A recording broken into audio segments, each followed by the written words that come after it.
À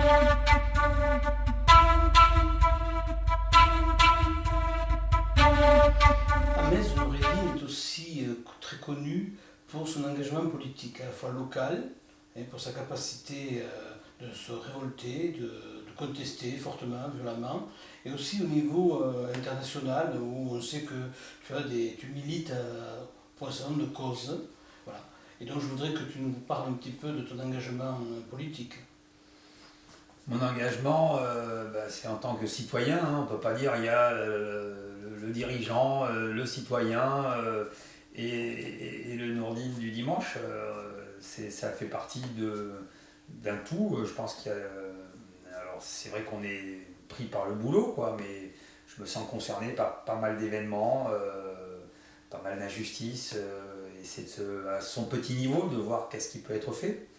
Je me rappelle qu'avec certains copains, on s'est battus, il y avait 4-5 ans, on était très minoritaires, je ne dirais pas le nom, mais j'ai beaucoup de satisfaction quand je vois qu'aujourd'hui, le transport est à 1 euro. Nous, on avait demandé la gratuité, et c'était très marginal comme demande, mais les pouvoirs publics, politiques, même si on était marginal, ont pris en considération cette petite demande. Hein. Et moi, je me rappelle qu'il y a encore 10 ans, quand un jeune allait de Montpellier à Metz en bus, ça coûtait, aller-retour, 6 euros. Quoi. Aujourd'hui, voilà, c'est 1 euro l'aller, 1 euro le retour. On peut faire mieux, mais je pense qu'il faut exprimer ses attentes, chacun à son niveau. On est tous débordés, mais je me sens quand même concerné par ce qui se passe en dehors du bureau. Il n'y a pas que... Et est-ce que au niveau international, tu as aussi des préoccupations? Et si oui, lesquelles? J'essaie de voir là où je peux agir moi dans mon domaine. Je viens de terminer ce qu'on appelle une note de synthèse. Là, on essaye on a organisé à Montpellier un salon chaque année qui s'appelle Hydrogaia. C'est d'essayer de proposer des solutions qui puissent permettre de donner l'accès à l'eau potable au plus grand nombre. Hein. On dit, tiens, voilà, alors les appels d'offres, ça existe depuis 100 ans. Est-ce qu'il n'y a pas une solution? Donc on réunit les banquiers, les bailleurs de fonds, les bureaux d'études, les installateurs, les industriels, on dit, et les utilisateurs finaux, hein, les régies des eaux, et on dit, mais est-ce qu'il n'y a pas des solutions?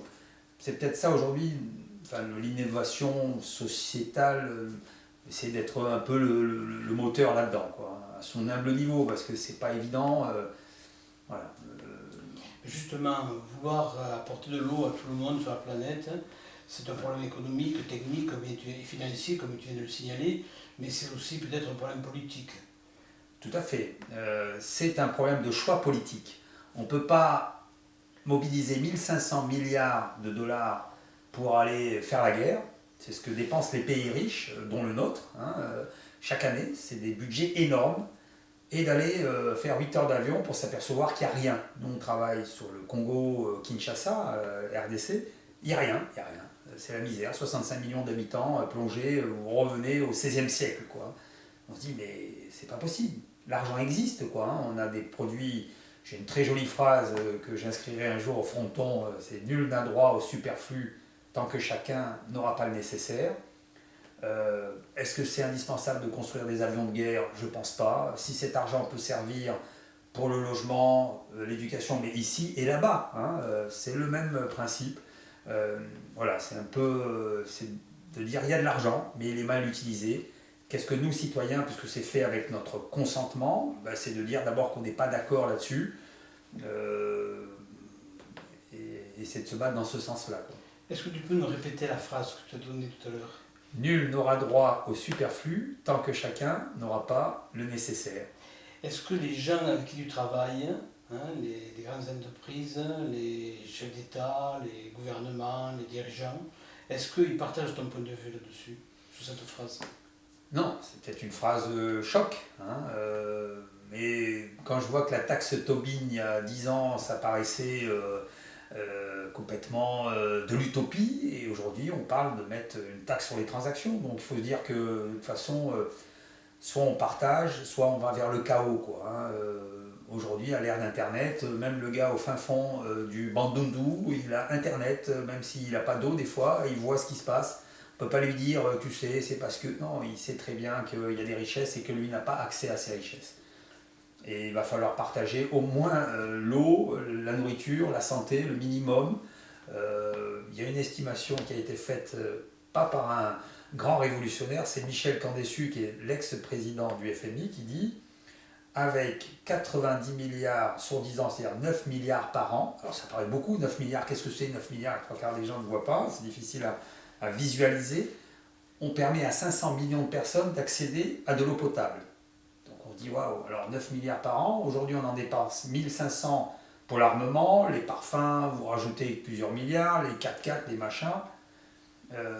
Est-ce qu'on ne devrait pas taxer en priorité tous ces biens inutiles pour les affecter? C'est ce qu'a fait Chirac en fin de carrière. Hein. Vous savez, il a eu une illumination en fin de carrière.